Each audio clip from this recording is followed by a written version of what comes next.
LSS Malala ang hatid ng certified trending na bagong parody song ni comedy genius Michael V.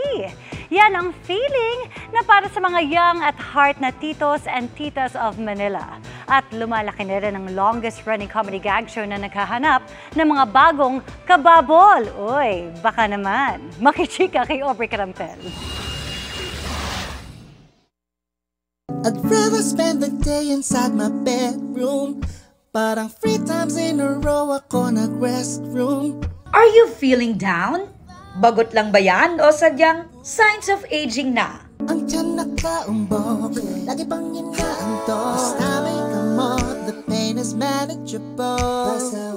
Adulting is real, lalo't patito at tita realness ang marami. Pero pwedeng-pwede pa rin makipag-jive sa mga mas bata. Pitong feeling super young, hindi tumatanda. Pinipilit makisali sa mga bata. Naliliko na sa aftershave, umay nakaka-high.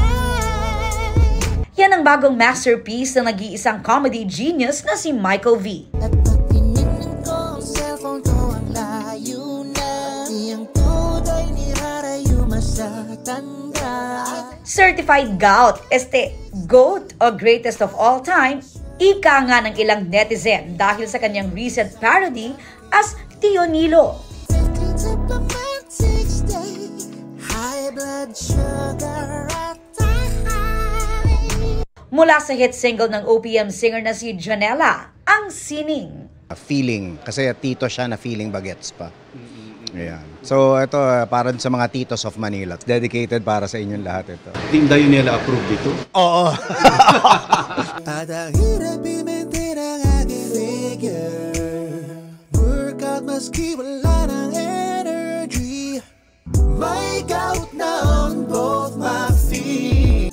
Kasama nga dito si J. Cool, Paulo Contis. Naninigas sa umaga, hinihilot medyo magapa. Can feel my limbs but I think I'm okay. Ang music video na written and directed by Michael V mismo, may more than 2.1 million views na agad in less than 24 hours. Para maipakita yung kung gaano ka-awkward yung mga tito na sa isang lugar na ganito, na hindi na pang tito, pang bagets na. Habang lumilipas ang araw ay lumalala. Laging may hingal, di makahinga. May maintenance na everyday for the rest of my life. Pero may ka-age ang mga tito, ang Bubble Gang. Turning 30 this year, naghahanap ang comedy gag show ng bagong mga kababol.